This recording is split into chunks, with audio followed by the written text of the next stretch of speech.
Bollywood cafe आज explain कर रहा है एक पॉलिश मूवी। ये मूवी पॉलिश फिल्म फेस्टिवल की अवार्ड विनिंग मूवी है। इस मूवी में एक मदर और एक सन के रिलेशनशिप को बखूबी उजागर किया गया है। अपने मॉम की ऊटपटांग हरकतों की वजह से एक बच्चा किस तरह से उस माहौल में अपने आप को संभालने की कोशिश करता है, देखेंगे हम इस मूवी में। पोलैंड के एक गांव में एक मॉम और उसका बेटा पैट्रिक रहते हैं। इस गांव की पॉपुलेशन बहुत ही कम है, लेकिन ये एक टूरिस्ट स्पॉट है। पैट्रिक के फादर यहाँ से कहीं दूर जॉब करते हैं, इसलिए मॉम और सन को हमेशा यहाँ पे अकेला ही रहना पड़ता है। पैट्रिक शुरू से ही यहाँ पे रहा है, इसलिए वो हमेशा से अकेला महसूस करता है। पैट्रिक के लिए उसकी दुनिया सिर्फ और सिर्फ उसकी माँ ही है। वो अपनी मदर के साथ ही हमेशा खेलता है, वो अपनी मदर के साथ ही साइकिलिंग करता है, वो अपनी मदर के साथ ही हमेशा स्विमिंग करता है, लेक के पास जाता है, गेम खेलता है। उसका कोई और फ्रेंड है ही नहीं। उसकी सारी दुनिया उसकी मॉम ही है। वो अपनी मॉम के साथ अपनी गांव के पास चलने वाली ट्रेन के साथ रेस भी लगाता है और ये उनका डेली का रूटीन है। पैट्रिक की दुनिया जैसे उसकी मॉम ही है। पैट्रिक की सारी दुनिया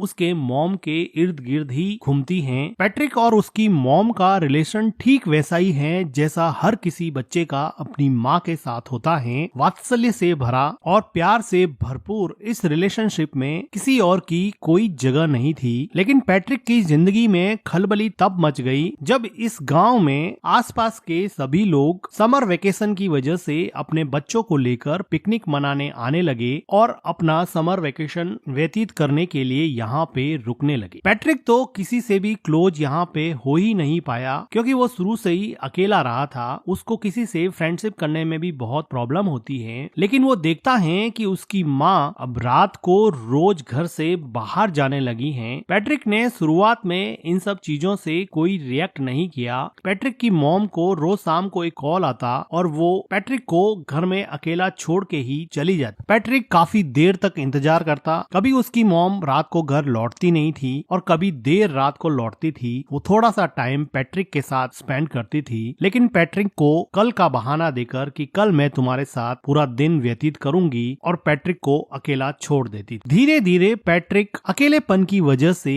एंजाइटी और डिप्रेशन का शिकार होने लगा। वो अपने अकेलेपन से कोप अप नहीं कर पा रहा था, क्योंकि उसके कोई फ्रेंड भी नहीं थे। अगले दिन वो देखता है कि उसके पड़ोस में कोई नई लड़की आई है जो शायद अपना समर वेकेशन यहाँ बिताने के लिए पास में रहने लगी है। पैट्रिक उस लड़की से दोस्ती करने की कोशिश करता है, लेकिन टिपिकल टीनेजर की तरह वो लड़की उसको कोई रेस्पॉन्स नहीं देती है। अगले दिन पैट्रिक की मॉम जब फिर से घर के बाहर जाने लगती हैं तो पैट्रिक को बहुत बुरा लगता है और वो अपनी मॉम के ड्रेस पर जूस से भरा ग्लास गिरा देता है, जिसकी वजह से उनकी मॉम उस पर बहुत चिल्लाती है और उसको डांटने लगती है। वो उसके मन की हालत नहीं समझ पा रही थी कि वो अंदर से कितना अकेला फील कर रहा है, लेकिन जैसे उसको कोई फर्क ही नहीं पड़ता, वो अपनी ड्रेस चेंज करके फिर से शाम को अपने बॉयफ्रेंड से मिलने के लिए निकल जाती है। पैट्रिक अपनी मॉम का पीछा करता है। वो देखता है कि कहाँ जाती है। कुछ देर जाने पर उसको पता चलता है कि वो हमेशा अपने एक बॉयफ्रेंड से मिलती है। पैट्रिक को अपनी मॉम के पीछे जाते समय एक हिरन का बच्चा दिखता है जो अकेला सड़क पर घूम रहा था। ये डायरेक्टर का मेटाफर है कि किस तरह से हिरन के बच्चे को भी उसकी माँ ने अकेला छोड़ दिया है और वो इस सुनसान से जंगल में अकेला घूम रहा है, जैसे कि पैट्रिक भी अपनी माँ के बिना इस पूरे गांव में पूरे समर वेकेशन में अकेला पड़ गया है। पैट्रिक को हिरन के बच्चे को देख के जैसे कुछ सांत्वना मिली और वो अगले दिन नए दोस्त बनाने के लिए तैयार हो गया। वो पास में आई लड़की माइका से बात करने लगा और थोड़ी देर एक दूसरे से बात करने के बाद में वो दोनों एक दूसरे के दोस्त बन गए। माइका बताती है कि उसके पेरेंट्स का डिवोर्स हो चुका है। वो खुद भी बहुत अकेला महसूस करती है। अब माइका और पैट्रिक में काफी दोस्ती हो जाती है और अब पैट्रिक वो सारी एक्टिविटी जो अपनी माँ के साथ किया करता था, साइकिलिंग करना, स्विमिंग करना और लेक के पास बैठ के टाइम स्पेंड करना, ये सारी चीजें अब वो माइका के साथ करने लगा। उसको माइका के साथ अब मजा आने लगा और अब वो अपने लोनलीनेस को और एंजाइटी को थोड़ा कम कर सकता है और अपना पेन माइका के साथ शेयर कर सकता है। उसको अभी अपने मॉम की कमी कम खलने लगी थी। अगले दिन पैट्रिक के घर पे वो लेडी आती है जिसके हस्बैंड के साथ पैट्रिक की मॉम का अफेयर चल रहा होता है। वो पैट्रिक को तो कुछ कह नहीं पाती है और उसकी मॉम उसके घर पे नहीं होती है, तो अकेली बैठ के वो बहुत रोती है। पैट्रिक एक वेल बिहेव बॉय की तरह उसको कुछ खाने को देता है। उसी शाम को पैट्रिक के डैड का कॉल आता है और पैट्रिक की मॉम उसके डैड से बात करते हैं। तो पैट्रिक की मॉम पैट्रिक को कहती हैं कि तुम अपने डैड को मेरे अफेयर के बारे में कुछ नहीं बताओगे, मैं तुम्हें वार्न करती हूँ। वो उससे कसम लेती है कि तुम अपने डैड को मेरे अफेयर के बारे में कुछ नहीं बताओगे। पैट्रिक कसम देता है कि मैं अपने डैड को आपके अफेयर के बारे में कुछ नहीं बताऊंगा। पैट्रिक को लगा कि ये बात मानने से उसकी मॉम उसके साथ ज्यादा टाइम स्पेंड करेगी, लेकिन उसकी मॉम को कोई फर्क नहीं पड़ने वाला था। पैट्रिक अब इतना परेशान हो चुका था कि वो मेन डोर की कीज भी छुपाने लगा। वो अपनी मॉम को जाने से रोकने लगा, लेकिन उसकी मॉम उसको मार के उससे लड़ झगड़ के भी अपने बॉयफ्रेंड से मिलने जाती थी। पैट्रिक चाहे अकेला बैठ के कितना भी परेशान हो, उसको जैसे कोई फर्क ही नहीं पड़ता। पैट्रिक के लिए अब एकमात्र सहारा उसकी नई नई दोस्त माइका थी, जिसके साथ वो काफी टाइम स्पेंड किया करता था और यहाँ के पिकनिक स्पॉट लेक में स्विम करता और वहाँ पर गेम खेलता। लेकिन उसकी ये खुशी ज्यादा दिन चलने वाली नहीं थी, क्योंकि माइका को यहाँ पर एक उनकी उम्र से काफी बड़ा लड़का परेशान कर रहा था। ऐसा लग रहा था कि माइका इस लड़के से बहुत डरती है। पैट्रिक इतना छोटा था कि इस गैंग से माइका को बचाने के लिए वो कुछ भी नहीं कर पाया, लेकिन उसको मन ही मन बहुत हर्ट हुआ, क्योंकि वो लड़का माइका को वार्न कर रहा था कि तुम इस लड़के से नहीं मिलोगी, तुम सिर्फ मेरे से ही मिलोगी। उसी रात को पैट्रिक अपनी मॉम का जब पीछा कर रहा था तो वो देखता है कि माइका और वो बड़ा लड़का एक दूसरे के साथ काफी टाइम स्पेंड कर रहे हैं, जिसको देखकर पैट्रिक को लगा कि अब उसकी जिंदगी वापस से अकेलेपन का शिकार होने वाली है। वो काफी मायूस हो जाता है। वो घर पर भी काफी टाइम तक अपनी मॉम का वेट करता। जब देर रात उसकी मॉम घर पे आती तो पैट्रिक उससे अपना टाइम मांगता, लेकिन वो थक हार के सो जाती और पैट्रिक उसकी मॉम के आने के बाद में भी अकेलेपन का ही शिकार रहता। अगले दिन सुबह पैट्रिक को माइका मिलती है और वो माइका को पूछता है कि क्या उस लड़के ने तुम्हारे साथ कोई जबरदस्ती की थी। तो माइका जैसे डर गई हो और वो डर के मारे वहाँ से भाग के घर में चली जाती है। पैट्रिक उसको जाके पूछता है कि हुआ क्या, मुझे ये तो बताओ। वो बिना कुछ बोले ही रोने लग जाती है। पैट्रिक को ऐसा लगता है कि उसके साथ जबरदस्ती की गई है। वो दौड़ के जाता है और उन लड़कों के ग्रुप में उस लड़के पे अटैक करता है, लेकिन एक छोटा बच्चा उससे कैसे लड़ेगा और वो बड़ा लड़का पैट्रिक को ओवर पावर कर देता है और पैट्रिक यहाँ पे कुछ नहीं कर पाता। थोड़ी देर बाद में माइका वापस पैट्रिक के पास आती है और उसको समझाने की कोशिश करती है कि हम दोनों अच्छे दोस्त बन सकते हैं, तुम इतना हर्ट क्यों हो गए हो। लेकिन पैट्रिक को डीप डाउन कहीं पे हर्ट हो गया था। वो वापस से माइका से बात ही नहीं करना चाहता था, क्योंकि वो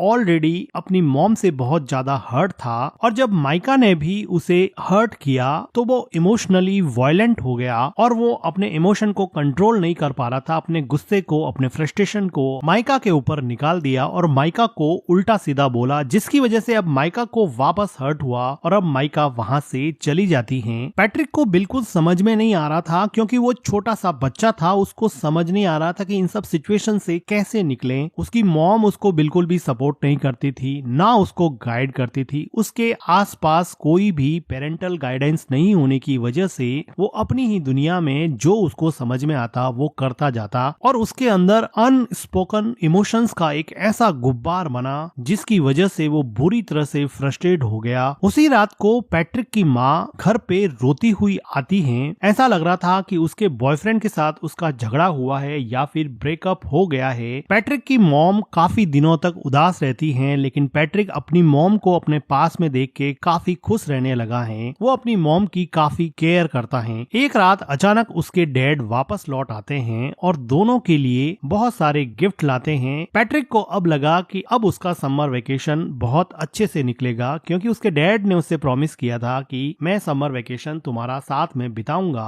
अभी एक अच्छी फैमिली की तरह खूब अच्छा टाइम स्पेंड करते हैं और पैट्रिक अपने मॉम और डैड को एक साथ देख के बहुत खुश होता है और उसका लोनलीनेस जैसे धीरे धीरे गायब होने लगा था। उसकी एंजाइटी कम होने लगी थी। तो एक रात पैट्रिक के डैड चेस खेलते हुए उससे पूछते हैं कि क्या तुम्हारी मॉम मेरे जाने के बाद में किसी से मिलती थी या रात को लेट आती थी। लेकिन पैट्रिक ने अपनी मॉम को प्रॉमिस किया था कि वो उसका राज किसी को नहीं बताएगा, इसलिए वो अपने डैड को अपनी मॉम के के अफेयर के बारे में कुछ नहीं बताता है, लेकिन उसके डैड को इस बात पे डाउट हो जाता है क्योंकि पैट्रिक की मॉम का बिहेवियर काफी चेंज हो गया था। उसी टाइम पे पैट्रिक के घर पे माइका आती है और वो उससे बात करने के लिए कहती है। माइका के कहने पर पैट्रिक उसके साथ साइकिलिंग पे जाता है और लेक में स्विम करने के बाद में माइका उसको बताती है कि अब मेरा समर वेकेशन खत्म होने को है, मैं यहाँ से चली जाऊंगी। माइका को पैट्रिक को हर्ट करने पर काफी दुख लग रहा था, लेकिन पैट्रिक अब इसमें कुछ ज्यादा कर नहीं सकता क्योंकि अगर समर वेकेशन खत्म होगा तो माइका को जाना ही पड़ेगा। वो अपने घर पहुंचता है और वो देखता है कि सीढ़ियों पर वही लेडी जो थोड़े दिन पहले उसके घर आई थी वो सीढ़ियों से नीचे उतर रही है। वो अंदर जाके देख रहा है कि उसके डैड बाथरूम में बैठे बैठे रो रहे हैं। उसको समझ में आ जाता है कि उस लेडी ने उसकी मॉम के अफेयर के बारे में उसके डैड को बता दिया है, क्योंकि उस लेडी के हस्बैंड के साथ ही उसकी मॉम का अफेयर चल रहा था। तो इस बात से दुखी होके उसके डैड ने अब ये डिसाइड किया है कि अब वो यहाँ नहीं रहेंगे और वापस जॉब करने चले जाएंगे और शायद कभी वापस नहीं आएंगे। पैट्रिक की मॉम पैट्रिक के डैड को समझाने की कोशिश करती है, लेकिन जब आप रिश्तों की बुनियाद विश्वास को ही हिला देते हैं, ट्रस्ट को ही खत्म कर देते हैं, तो किसी भी इंसान को रोकना लगभग नामुमकिन सा हो जाता है। पैट्रिक के डैड अब यहाँ से चले जाते हैं। समर वेकेशन खत्म हो जाता है। अब पैट्रिक को स्कूल जाना होता है। पैट्रिक की मॉम पैट्रिक को तैयार करके स्कूल छोड़ने जाती हैं। वो दोनों सड़क पर चल रहे हैं, दोनों एक दूसरे से बात भी नहीं कर रहे हैं। पैट्रिक को अपनी मॉम पे बहुत गुस्सा है क्योंकि उसकी मॉम की वजह से उसके डैड उसको छोड़ के चले गए। उसके सेल्फिश बिहेवियर की वजह से वो किसी से घुल मिल नहीं पाया। वो मेंटली इतना ब्लॉक हो गया कि दूसरे बच्चों से बात भी नहीं कर पाता था और ना ही उसको अपनी मॉम का प्यार मिलता। अब वो रेलवे ट्रैक को क्रॉस करने वाले हैं। उसकी मॉम आगे जा रही है, बच्चा पीछे छूट जाता है, जो कि डायरेक्टर का मेटाफर है कि आप अपनी जिंदगी में आगे बढ़ रहे हो और बच्चों को आपने पीछे छोड़ दिया है। और इन दोनों के बीच में न जाने कौन सा इमोशनल आउटब्रस्ट रूपी ट्रेन आके आपके सपनों को, आपके अपनों को कब कुचल दे पता नहीं चलेगा। उसकी मॉम पीछे मुड़ के देखती है कि पैट्रिक पीछे रह गया है। वो ट्रेन को देख के डर जाती है, रोने लगती है कि उसके बच्चे का क्या होगा। अचानक से ये मोमेंट उसको रियलाइज कराता है कि उसकी जिंदगी में कौन इम्पोर्टेंट है, उसकी जिंदगी का अहम हिस्सा कौन है। वो आदमी जिसको वो रोज मिलने जाती है, या फिर वो हस्बैंड और उसका बेटा जो हमेशा उसके साथ थे, साथ खड़े थे। वो खूब रोती है। उसको रियलाइज होता है कि शायद उसकी जिंदगी का ट्रैक अब उसे चेंज करना पड़ेगा। और इसी के साथ ये मूवी एंड हो जाती है। मूवी का एक्सप्लेनेशन अगर आपको अच्छा लगा हो तो वीडियो को लाइक कीजिए, हमारे चैनल को सब्सक्राइब कीजिए and thank you for watching.